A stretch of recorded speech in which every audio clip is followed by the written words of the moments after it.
ಕಾಶ್ಮೀರದ ಪಹಲ್ಗಾಮ್ನಲ್ಲಿ ಏನು ಉಗ್ರ ನಡೆಸಿದಂತಹ ನರಮೇಧವನ್ನು ಖಂಡಿಸಿ ಇವತ್ತು ಕೇಂದ್ರ ಸರ್ಕಾರ ಹಲವಾರು ರೀತಿಯ ಸರ್ಜಿಕಲ್ ಸ್ಟ್ರೈಕನ್ನು ಪಾಕಿಸ್ತಾನಕ್ಕೆ ನೀಡ್ತಾ ಇರುವಂಥದ್ದು. ಅದನ್ನು ಸಹ ಇತ್ತೀಚೆಗೆ ಈಗ ನಡೀತಾ ಇರುವಂತಹ ವಿದ್ಯಮಾನಗಳ ಪ್ರಕಾರ ಏನು ಭಾರತ ಪಾಕಿಸ್ತಾನದ ಮೇಲೆ ಯುದ್ಧ ಮಾಡೇ ಮಾಡುತ್ತೆ ಅನ್ನೋ ಮಾತುಗಳು ಸಹ ಕೇಳಿ ಬರ್ತಾ ಇರುವಂಥದ್ದು. ಈ ಬಗ್ಗೆ ಮಾತನಾಡೋದಕ್ಕೆ ನಮ್ಮ ಜೊತೆಯಲ್ಲಿ ಏನು ನಿವೃತ್ತ ಯೋಧರ ಅಧ್ಯಕ್ಷರಾದಂತಹ ಜಗನ್ನಾಥ್ ಅವರಿದ್ದಾರೆ. ಅವ್ರು ಕೇಳ್ತೀನಿ ಏನೆಲ್ಲ ನಡಿಬೋದು ಅಂತ. ಸರ್, ಒಂದು ವೇಳೆ ಪಾಕಿಸ್ತಾನ ಮತ್ತು ಇಂಡಿಯಾ ನಡುವೆ ಯುದ್ಧ ನಡೆದು ಏನಾಗ್ಬೋದು ಸರ್? ಏನೆಲ್ಲ ಇದೆಲ್ಲ ಬೆಳವಣಿಗೆ ನಡೆಯುತ್ತೆ ಅಂತ? ಸರ್, ಯುದ್ಧ ನಡೆಯೋದು ಕಷ್ಟನೇ ಇದೆ. ಯಾಕಂತೇಳಿ ಯುದ್ಧಕ್ಕೆ ಮೊದಲೇ ಪಾಕಿಸ್ತಾನಕ್ಕೆ ಎಲ್ಲ ಮುನ್ನೆಚ್ಚರಿಕೆಯನ್ನು ಕೊಟ್ಬಿಟ್ಟಿದ್ದಾರೆ. ಏನು ವಾರ್ನಿಂಗ್ ಮಾಡಬೇಕು ಎಲ್ಲ ವಾರ್ನಿಂಗ್ ಮಾಡಿದ್ದಾರೆ. ಈ ಹಿನ್ನೆಲೆಯಲ್ಲಿ ಅವರು ಯುದ್ಧ ಮಾಡೋದಕ್ಕೆ ತುಂಬಾ ಭಯ ಪಡ್ತಿದ್ದಾರೆ. ಯುದ್ಧಕ್ಕೆ ನಾವು ಸಿದ್ಧ, ನಾವು ಯಾವುದೇ ಕಾರಣಕ್ಕೂ, ಯಾಕಂದರೆ ಡಿಕ್ಲೇರ್ ಮಾಡಿಬಿಟ್ಟಿದ್ದಾರೆ. ಇಂಡಿಯನ್ ಆರ್ಮಿ ಫುಲ್ ರೆಡಿಯಾಗಿದೆ, ಬಾರ್ಡ್ರಲ್ಲೆಲ್ಲ ರೆಡಿಯಾಗಿದ್ದಾರೆ, ಏರ್ಫೋರ್ಸು ಫುಲ್ ರೆಡಿಯಾಗಿದೆ, ನೇವಿನೂ ಅಟ್ಯಾಕ್ ಮಾಡೋದಕ್ಕೆ ಎಲ್ಲ ರೀತಿಯಲ್ಲೂ ನಾವು ಸಿದ್ಧ ಮಾಡ್ಕೊಂಬಿಟ್ಟಿದ್ದೀವಿ. ಈಗ wait for last final in minister of prime ಮಿನಿಸ್ಟರ್ಗೋಸ್ಕರ ನಾವು ಕಾಯ್ತಾ ಇದ್ದೀವಿ. ಯುದ್ಧ ನಡೆದ್ರೆ ನಮ್ಮನ್ನೇನಾದರೂ ಆಹ್ವಾನಿಸಿದ್ರೆ ನಾವು ಸಿದ್ಧವಾಗಿದ್ದೀವಿ. ಆದರೆ ನಿವೃತ್ತಿ ಯೋಧರನ್ನು ಇವರು ಆಹ್ವಾನಿಸಿದ್ರು ಯುದ್ಧಕ್ಕೆ ಬಿಡೋದಿಲ್ಲ. ನಾವೇನಿದ್ರು ನಮ್ಮ ಟ್ರೈನಿಂಗ್ ಯೂನಿಟ್ಸಲ್ಲಿ ಎಲ್ಲರನ್ನೂ ಕಳಿಸಿ ನಾವು ಇಲ್ಲಿ ಡ್ಯೂಟಿ ಮಾಡ್ತಾ ಇರ್ತೀವಿ. ಈಗ ಇದು ಸೈನ್ಯದಲ್ಲಿ ಎಷ್ಟು ಜನ ಇದ್ದಾರೋ ಅಷ್ಟು ಜನನೂ ನಾವು ಬಾರ್ಡ್ರ್ ಕಳಿಸಿ ಇರ್ತೀವಿ. ಇನ್ ಕೇಸ್ ಅವರೆಲ್ಲ ಏನಾದರೂ ಹೆಚ್ಚು ಕಡಿಮೆ ಆದಾಗ ನಾವೆಲ್ಲ ಯುದ್ಧಕ್ಕೆ ಹೋಗ್ತೀವಿ ಸರ್. ಸರ್, ಈಗಾಗಲೇ ಸಾಕಷ್ಟು ಬೆಳವಣಿಗೆಗಳು ನಡೀತಾ ಇರೋದು ಸರ್. ಇವಾಗ ಮೋದಿಯವರಾಗ್ಬೋದು ಮತ್ತು ರಕ್ಷಣಾ ಸಚಿವರಾಗ್ಬೋದು, ಅವರೆಲ್ಲ ಒಂದು ರೀತಿ ಸಭೆ ನಡ್ತಾ ಇದ್ದಾರೆ. ಜನರು ಸಹ ಸಾಕಷ್ಟು ಕುತೂಹಲ ಮೂಡುವಂಥ ಸರ್. ಅಂದರೆ ಏನು ಯುದ್ಧ ನಡೆಯುತ್ತಾ ನಡೆಯಲ್ವಾ ಆ ಥರ ಮಾತುಗಳು ಕೇಳಿ ಬರ್ತಾ ಇರೋದು. ಈಗಿನ ವಾತಾವರಣದಲ್ಲಿ ಏನು ನಡಿಬೋದು ಸರ್ ಅಂದು? ಸರ್, ಇದು ಹಿಂದೂ ರಾಷ್ಟ್ರ. ಹಿಂದೂಗಳ ಮೇಲೆ ಆಗಿರ್ತಕ್ಕಂಥ ಅನ್ಯಾಯವನ್ನು ಖಂಡಿಸಿ ಎಲ್ರಿಗೂ ಹೊಟ್ಟೆ ಉರಿತಿದೆ. ಇದು ಸಾಮಾನ್ಯ ನಾಗರಿಕರ ಮೇಲೆ ಅಟ್ಯಾಕ್ ಆಗಿರ್ತಕ್ಕಂಥ ಒಂದು ಇದನ್ನು ನಾವು ಎಲ್ಲರೂ ಕಾಣಿಸ್ತಾ ಇದ್ದೀವಿ. ಯಾಕಂತೇಳಿದ್ರೆ ಅದೇ ಯೋಧರಾಗಿದ್ದರೆ ಒಂದು ಕಡೆ ಫೈರಿಂಗ್ ಆಗೋಷ್ಟರಲ್ಲಿ ಅಲರ್ಟ್ ಆಗ್ತೀವಿ. ಏನು ಇಲ್ಲಿ ಫೈರಿಂಗ್ ನಡೀತಾ ಇದೆಯಲ್ಲ ಅಂತೇಳ್ಬಿಟ್ಟು ಇಮಿಡಿಯೇಟ್ಲಿ ಅಲರ್ಟ್ ಆಗಿ ನಾವು ಪೊಸಿಷನ್ಗೆ ಬರ್ತಾಯಿದ್ವಿ. ಪಾಪ ಇವರು ಅಮಾಯಕರು ಏನೋ ನೋಡೋಕೆ ಹೋದವ್ರನ್ನ ಇಟ್ಕೊಂಡು ಆ ಬೈಲಲ್ಲಿ ನೋಡಿರ್ಬೋದು ಟಿ ವಿಗಳಲ್ಲಿ, ಆ ಬೈಲನ್ನು ತೋರಿಸ್ತಾರೆ. ಆ ಬೈಲಲ್ಲಿ ತಾನು ಏನು ಮಾಡೋಕ್ಕಾಗುತ್ತೆ? ಯಂಗ್ಸರು ಮಕ್ಕಳು ಎಲ್ಲರೂ ಇದ್ದಾರೆ. ಅವ್ರನ್ನೆಲ್ಲ ಇಟ್ಕೊಂಡು ಫೈರ್ ಮಾಡಿ ಇವರನ್ನು ಸಾಯಿಸೋದಕ್ಕೆ ಇವ್ರಿಗೆ ಏನು ಬಂತು? ಏನೂ ಇಲ್ಲ. ಲಾಸ್ ಆಗಿದ್ದಾರಿಗೆ ನಾಗರಿಕ ಕುಟುಂಬಸ್ಥರಿಗೆ, ಅದರಲ್ಲಿ ನರಳ್ತಾ ಇರ್ತಕ್ಕಂಥವ್ರು ಆ ಯಂಗ್ಸರು ಮಕ್ಕಳು. ಇವತ್ತು ಅವ್ರ ರಕ್ಷಣೆ ಮಾಡೋದು ಯಾರು? ಆ ಹಿನ್ನೆಲೆಯಲ್ಲಿ ಎಲ್ಲರೂ ಇವತ್ತು ಅವ್ರಿಗೆ ನಾಳೆ ನಮಗೆ, ಯಾಕಂದರೆ ಕಾಶ್ಮೀರ ಬಂದು ನಮಗೂ ಸ್ವಂತ, ಅವ್ರದ್ದೇನು ಇದಲ್ಲ. ಈಗಾಗಲೇ ಕಾಶ್ಮೀರದಲ್ಲಿ ತಂದಿರ್ತಕ್ಕಂಥ ರೂಲ್ಸ್ ಆ್ಯಂಡ್ ರೆಗ್ಯುಲೇಷನ್ಸ್ ಎಲ್ಲನೂ ಚೆನ್ನಾಗಿದೆ. ಎಲ್ಲರೂ ಇತ್ತೀಚೆಗೆ ಎಲ್ಲ ಕಾಶ್ಮೀರ ಎಲ್ಲರೂ ವಿಸಿಟ್ ಮಾಡ್ತಾಯಿದ್ದಾರೆ. ಯಾಕಂದರೆ ಮೊದಲೆಲ್ಲ ಹೋಗೋದಕ್ಕೆ ಭಯ ಪಡ್ತಾಯಿದ್ರು. ಈಗ ಧೈರ್ಯವಾಗಿ ಹೋಗೋ ಅಂಥ ಸಂದರ್ಭದಲ್ಲಿ ಇದೊಂದು ಘಟನೆ ನಡೆದಿರೋದು ಇದಕ್ಕೂ ಖಂಡನೆ ಮಾಡ್ತಾಯಿದ್ದೀವಿ. ಇನ್ನು ಮುಂದೆ ಈ ಥರ ಆಗಬಾರ್ದು. ಅಂದರೆ ಏನಾದರೂ ಆಗಲಿ ಅಟ್ಯಾಕ್ ಮಾಡಬೇಕು, ಸಾಯಿಸ್ಬೇಕು. ಯಾರು ಇದರ ಟೆರರಿಸ್ಟ್ನ ಸಾಯಿಸೋದೇ ಒಂದು ಉದ್ದೇಶ ಇಟ್ಕೊಂಡಿದ್ದೀವಿ. ಅದನ್ನು ಸಾಯಿಸೋದಕ್ಕೆ ನಮ್ಮ ಭಾರತ ರೆಡಿ ಇದೆ. ಅದಕ್ಕೆ ನಾವು ಪ್ರೋತ್ಸಾಹ ನೀಡೋದಕ್ಕೆ ನಮ್ಮ ಎಲ್ಲ ಮಾಜಿ ಯೋಧರು ಇಂಡಿಯಾದಲ್ಲಿ ಎಷ್ಟೇ ಜನ ಇದ್ರೂ ಅಷ್ಟೂ ನಾವು ರೆಡಿಯಾಗಿ ಅವರನ್ನು ಅಟ್ಯಾಕ್ ಮಾಡೋಕ್ಕೆ ಸಿದ್ಧವಾಗಿದ್ದೀವಿ. ಸರ್, ನೀವು ಕಾರ್ಗಿಲ್ ಯುದ್ಧದಲ್ಲಿ ಭಾಗವಹಿಸಿದ್ದೀರಿ. ಸೊ ಒಂದು ವೇಳೆ ಯುದ್ಧ ನಡೆದರೆ ನಿಮ್ಮ ಪಾತ್ರ ಏನಿರುತ್ತೆ ಸರ್? ನಮ್ಮ ಪಾತ್ರ ನಮ್ಮ ಅಧ್ಯಕ್ಷ ಹೇಳ್ದಂಗೆ ನಾವೆಲ್ಲ ರೆಡಿಯಾಗಿದ್ದೀವಿ ಸರ್. ಯುದ್ಧ ಇವಾಗೇನೋ ಆದರೆ ಭೂಪಟನೇ ಚೇಂಜ್ ಆಗಿಬಿಡುತ್ತೆ. ಈ POK ಏನಿದೆ ಅದೆಲ್ಲ ಇವಾಗೆಲ್ಲ ಹಳೇದೇನಿತ್ತು ಇವಾಗೆಲ್ಲ ಇದಾಗಿ ನಮ್ಮ ಭಾರತದ ಭೂಪಟನೇ ಚೇಂಜ್ ಆಗಿಬಿಟ್ಟು ಎಲ್ಲ ವಿಜಯ ನಮಗೆ ಆಗೋದಷ್ಟೇ. 4 ಯುದ್ಧ ಆಯಿತು. 61ರಲ್ಲಿ ಆಯಿತು, 71ರಲ್ಲಿ ಆಯಿತು, 99ರಲ್ಲಿ ಆಯಿತು. ಲಾಸ್ಟ್ ಎಲ್ಲ ಓಡೋಗ್ಬಿಟ್ರಷ್ಟೇ. ಈಗಲೂ ಕೂಡ ಅವರು ಚೀಫು ಮುನೀರ್ ಅನ್ನೋರು ಜನರಲ್, ಅವರು ಆಲ್ರೆಡಿ ಓಡೋಗಿ 8 ದಿವಸ ಆಗಿದೆ. ಇನ್ನೂ ಯಾರಿಗೂ ಪಬ್ಲಿಕ್ ಆಗ್ತಾಯಿಲ್ಲ. ಈಗೇನಾದ್ರೆ ನಾವೇ ಗೆಲ್ಲೋದು ನಾವಷ್ಟೇ ಒಂದೇ ಇದನ್ನಲ್ಲಿ. ಇವಾಗ ಅವರು ನಮ್ಮ ಇದನ್ನ ಏನು ಹೇಳೋದೇನೆಂದರೆ ಅಲ್ಲಿ ಪಬ್ಲಿಕ್ನ ಯಾರು ಸಾಯಿಸಬಾರ್ದು ಅಂದ್ಬಿಟ್ಟು ಒಂದೇ ಒಂದು ಉದ್ದೇಶ ಭಾರತದವ್ರಿಗೆ. ನಮ್ಮನ್ನು ಸಾಯಿಸಿದ್ರಲ್ಲ ನಮ್ಮ ಪಬ್ಲಿಕ್ನ, ಆ ರೀತಿ ಅವ್ರು ಸಾಯಿಸಬಾರ್ದು. ರಾಜಕೀಯವಾಗಿ ಏನು ಮಾಡಬೇಕು ಅದು ಮಾಡಬೇಕಂತೇಳಿ ಒತ್ತು ಮಾಡ್ತಾಯಿದ್ರೆ ಯುದ್ಧನಾದರೆ ಭೂಪಟನೇ ಚೇಂಜ್ ಆಗಿಬಿಡುತ್ತೆ ಸರ್. ಆಗಬೇಕಂದ್ಬಿಟ್ಟು ನಮ್ಮ ಉದ್ದೇಶ ಇದೆ, ಆಗಲೇಬೇಕು ಸರ್. ಯುದ್ಧ ಬೇಕಾ ಬೇಡವಾ ಸರ್? ಸರ್, ಯುದ್ಧ ಮಾಡೋದು ಸೊಲ್ಯೂಷನ್ ಅಲ್ಲ. ಅದಕ್ಕೆ ಬೇರೆ ರೀತಿಯಲ್ಲಿ ಸೊಲ್ಯೂಷನ್ ಹುಡುಕ್ಬೇಕು ನಾವು ಅಷ್ಟೇ. ಯುದ್ಧ ಮಾಡಿದ್ರೆ ಎಲ್ಲರಿಗೂ ತೊಂದರೆ. ಅದು ಮಾಡದಿರೇ ಆಲ್ರೆಡಿ ಅವ್ರಿಗೆ ಚಳಿ ನೀರು ಬಿಡಿಸ್ಬಿಟ್ಟಿದ್ದಾರೆ ನರೇಂದ್ರ ಮೋದಿ ಅವರು. ಸರ್, ಈಗಾಗಲೇ ಅಮಾಯಕ ಜನ ಸತ್ತಿರುವಂಥದ್ದು. ಸೊ ಅದಕ್ಕೆ ಪ್ರತಿಕಾರ ತೀರ್ಸ್ಕೊತೀರಿ ಅಂತ ಹೇಳ್ಬಿಟ್ಟು ಸಹ ಮೋದಿ ಅವರು ಹೇಳಿದ್ದಾರೆ. ಸೊ ಈ ನಿಟ್ಟಿನಲ್ಲಿ ಏನು ಮಾಡ್ಬೋದು ಅಂತ? ಸರ್, ಎಷ್ಟು ಈ ಟೆರರಿಸ್ಟ್ ಆರ್ಗನೈಸೇಷನ್ ಇದೆ, ಅವರ ಹೈಡೌಟ್ಸ್ ಇದೆ, ಅವ್ರಿಗೆ ಯಾರು ಸಪೋರ್ಟ್ ಮಾಡ್ತಿದ್ದಾರೆ ಫಸ್ಟ್ ಅವ್ರಿಗೆ ಹೊಡಿಬೇಕು. ಅವ್ರನ್ನ ನಿರ್ಮೂಲನೆ ಮಾಡಿಬಿಟ್ರೆ ಇದು ಇರೋದೇ ಇಲ್ಲ. ಇವಾಗ ನಾರ್ಮಲ್ ಆಗಿರೋ ಜನಗಳು ಏನು ಮಾಡಿದ್ದಾರೆ, ಅವ್ರಿಗೇನು ಅನ್ನೋದೇ ಗೊತ್ತಿರಲ್ಲ. ಅಲ್ಲಿ ಪಹಲ್ಗಾಮಲ್ಲಿ ಆಗಿದ್ದ ಅಟ್ಯಾಕಲ್ಲಿ ಒಬ್ಬ ಹೆಂಗಸು ಗಂಡ ಆಲ್ರೆಡಿ ಸತ್ತಿದ್ದಾರೆ, ಆ ಡೆಡ್ ಬಾಡಿ ಮೇಲೆ ಎದೆ ಬಡಿದು ಅಳ್ತಿದ್ದಾಳೆ. ಏನು ಮಾಡಿದ್ದಾರೆ ಅವರೆಲ್ಲ?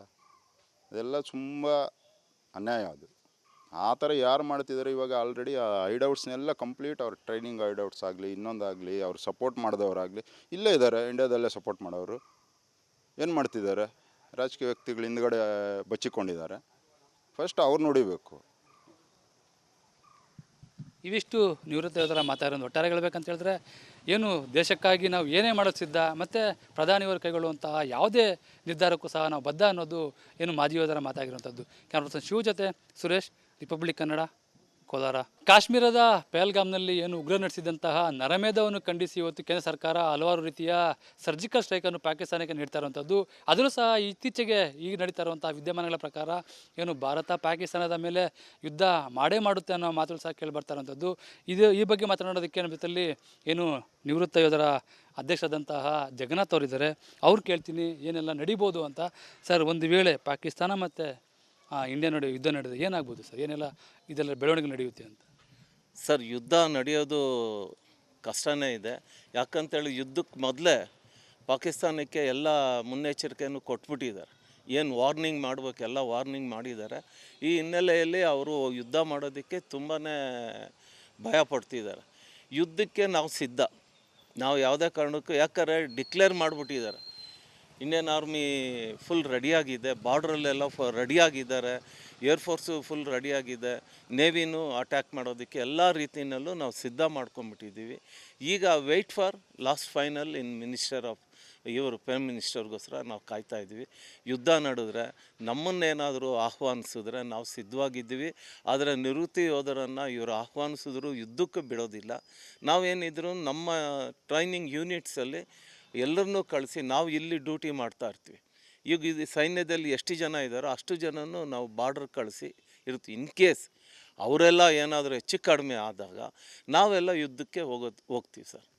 ಸರ್, ಈಗಾಗಲೇ ಸಾಕಷ್ಟು ಬೆಳವಣಿಗೆಗಳು ನಡೀತಾ ಇರೋದು ಸರ್. ಇವಾಗ ಮೋದಿಯವರಾಗ್ಬೋದು ಮತ್ತು ರಕ್ಷಣಾ ಸಚಿವರಾಗ್ಬೋದು, ಅವರೆಲ್ಲ ಒಂದು ರೀತಿ ಸಭೆ ನಡ್ತಾ ಇದ್ದಾರೆ. ಜನರು ಸಹ ಸಾಕಷ್ಟು ಕುತೂಹಲ ಮೂಡುವಂಥ ಸರ್. ಅಂದರೆ ಏನು ಯುದ್ಧ ನಡೆಯುತ್ತಾ ನಡೆಯಲ್ವಾ ಆ ಥರ ಮಾತುಗಳು ಕೇಳಿ ಬರ್ತಾರಂತ. ಈಗಿನ ವಾತಾವರಣದಲ್ಲಿ ಏನು ನಡಿಬೋದು ಸರ್ ಅಂದು? ಸರ್, ಇದು ಹಿಂದೂ ರಾಷ್ಟ್ರ. ಹಿಂದೂಗಳ ಮೇಲೆ ಆಗಿರ್ತಕ್ಕಂಥ ಅನ್ಯಾಯವನ್ನು ಖಂಡಿಸಿ ಎಲ್ರಿಗೂ ಹೊಟ್ಟೆ ಉರಿತಿದೆ. ಇದು ಸಾಮಾನ್ಯ ನಾಗರಿಕರ ಮೇಲೆ ಅಟ್ಯಾಕ್ ಆಗಿರ್ತಕ್ಕಂಥ ಒಂದು ಇದನ್ನು ನಾವು ಎಲ್ಲರೂ ಕಾಣಿಸ್ತಾ ಇದ್ದೀವಿ. ಯಾಕಂತೇಳಿದ್ರೆ ಅದೇ ಯೋಧರಾಗಿದ್ದರೆ ಒಂದು ಕಡೆ ಫೈರಿಂಗ್ ಆಗೋಷ್ಟೆಲ್ಲ ಅಲರ್ಟ್ ಆಗ್ತೀವಿ.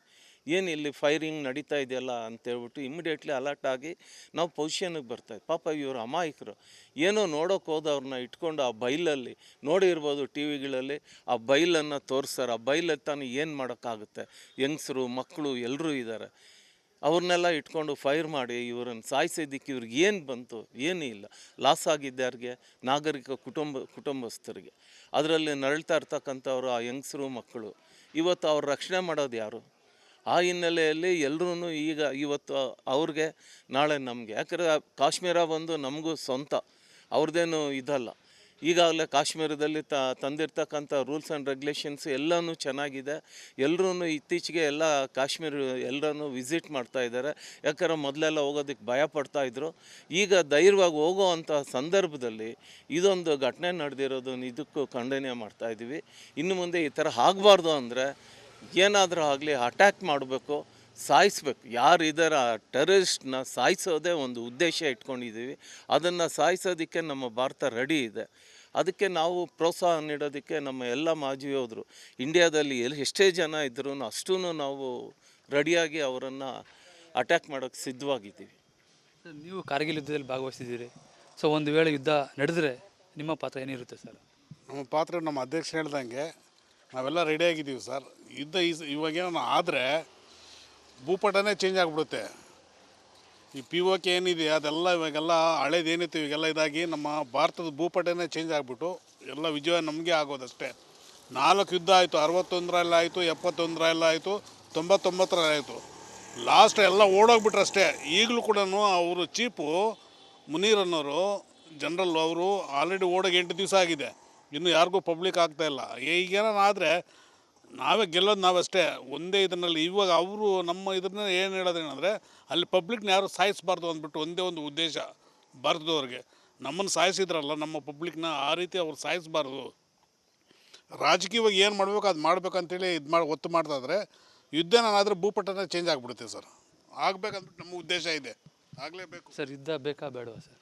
ಸರ್, ಯುದ್ಧ ಮಾಡೋದು ಸೊಲ್ಯೂಷನ್ ಅಲ್ಲ. ಅದಕ್ಕೆ ಬೇರೆ ರೀತಿಯಲ್ಲಿ ಸೊಲ್ಯೂಷನ್ ಹುಡುಕ್ಬೇಕು ನಾವು ಅಷ್ಟೇ. ಯುದ್ಧ ಮಾಡಿದ್ರೆ ಎಲ್ಲರಿಗೂ ತೊಂದರೆ. ಅದು ಮಾಡದಿರೇ ಆಲ್ರೆಡಿ ಅವ್ರಿಗೆ ಚಳಿ ನೀರು ಬಿಡಿಸ್ಬಿಟ್ಟಿದ್ದಾರೆ ನರೇಂದ್ರ ಮೋದಿ ಅವರು. ಸರ್, ಈಗಾಗಲೇ ಅಮಾಯಕ ಜನ ಸತ್ತಿರುವಂಥದ್ದು. ಸೊ ಅದಕ್ಕೆ ಪ್ರತಿಕಾರ ತೀರ್ಸ್ಕೊತೀರಂತ ಹೇಳ್ಬಿಟ್ಟು ಸಹ ಮೋದಿ ಅವರು ಹೇಳಿದ್ದಾರೆ. ಸೊ ಈ ನಿಟ್ಟಿನಲ್ಲಿ ಏನು ಮಾಡ್ಬೋದು ಅಂತ ಸರ್, ಎಷ್ಟು ಈ ಟೆರರಿಸ್ಟ್ ಆರ್ಗನೈಸೇಷನ್ ಇದೆ, ಅವ್ರ ಐಡೌಟ್ಸ್ ಇದೆ, ಅವ್ರಿಗೆ ಯಾರು ಸಪೋರ್ಟ್ ಮಾಡ್ತಿದ್ದಾರೆ ಫಸ್ಟ್ ಅವ್ರಿಗೆ ಹೊಡಿಬೇಕು. ಅವ್ರನ್ನ ನಿರ್ಮೂಲನೆ ಮಾಡಿಬಿಟ್ರೆ ಇದು ಇರೋದೇ ಇಲ್ಲ. ಇವಾಗ ನಾರ್ಮಲ್ ಆಗಿರೋ ಜನಗಳು ಏನು ಮಾಡಿದ್ದಾರೆ, ಅವ್ರಿಗೇನು ಅನ್ನೋದೇ ಗೊತ್ತಿರಲ್ಲ. ಅಲ್ಲಿ ಪಹಲ್ಗಾಮಲ್ಲಿ ಆಗಿದ್ದ ಅಟ್ಯಾಕಲ್ಲಿ ಒಬ್ಬ ಹೆಂಗಸು ಗಂಡ ಆಲ್ರೆಡಿ ಸತ್ತಿದ್ದಾರೆ. ಆ ಡೆಡ್ ಬಾಡಿ ಮೇಲೆ ಎದೆ ಬಡ್ದು ಅಳ್ತಿದ್ದಾಳೆ. ಏನು ಮಾಡಿದ್ದಾರೆ ಅವರೆಲ್ಲ? ಅದೆಲ್ಲ ತುಂಬ ಅನ್ಯಾಯ. ಅದು ಆ ಥರ ಯಾರು ಮಾಡ್ತಿದ್ದಾರೆ ಇವಾಗ? ಆಲ್ರೆಡಿ ಆ ಐಡೌಟ್ಸ್ನೆಲ್ಲ ಕಂಪ್ಲೀಟ್ ಅವ್ರ ಟ್ರೈನಿಂಗ್ ಐಡೌಟ್ಸ್ ಆಗಲಿ ಇನ್ನೊಂದಾಗಲಿ ಅವ್ರು ಸಪೋರ್ಟ್ ಮಾಡಿದವರಾಗಲಿ ಇಲ್ಲೇ ಇದ್ದಾರೆ, ಇಂಡ್ಯಾದಲ್ಲೇ ಸಪೋರ್ಟ್ ಮಾಡೋರು. ಏನು ಮಾಡ್ತಿದ್ದಾರೆ? ರಾಜಕೀಯ ವ್ಯಕ್ತಿಗಳು ಹಿಂದ್ಗಡೆ ಬಚ್ಚಿಕೊಂಡಿದ್ದಾರೆ. ಫಸ್ಟ್ ಅವ್ರು ನೋಡಿಬೇಕು. ಇವಿಷ್ಟು ನಿವೃತ್ತ ಯೋಧರ ಮಾತಾಡೋದು. ಒಟ್ಟಾರೆ ಹೇಳ್ಬೇಕಂತ ಹೇಳಿದ್ರೆ ಏನು ದೇಶಕ್ಕಾಗಿ ನಾವು ಏನೇ ಮಾಡೋದು ಸಿದ್ಧ, ಮತ್ತು ಪ್ರಧಾನಿಯವರು ಕೈಗೊಳ್ಳುವಂತಹ ಯಾವುದೇ ನಿರ್ಧಾರಕ್ಕೂ ಸಹ ನಾವು ಬದ್ಧ ಅನ್ನೋದು ಏನು ಮಾಜಿ ಯೋಧರ ಮಾತಾಗಿರುವಂಥದ್ದು. ಕ್ಯಾಮ್ರಾ ಪರ್ಸನ್ ಶಿವ ಜೊತೆ ಸುರೇಶ್, ರಿಪಬ್ಲಿಕ್ ಕನ್ನಡ, ಕೋಲಾರ.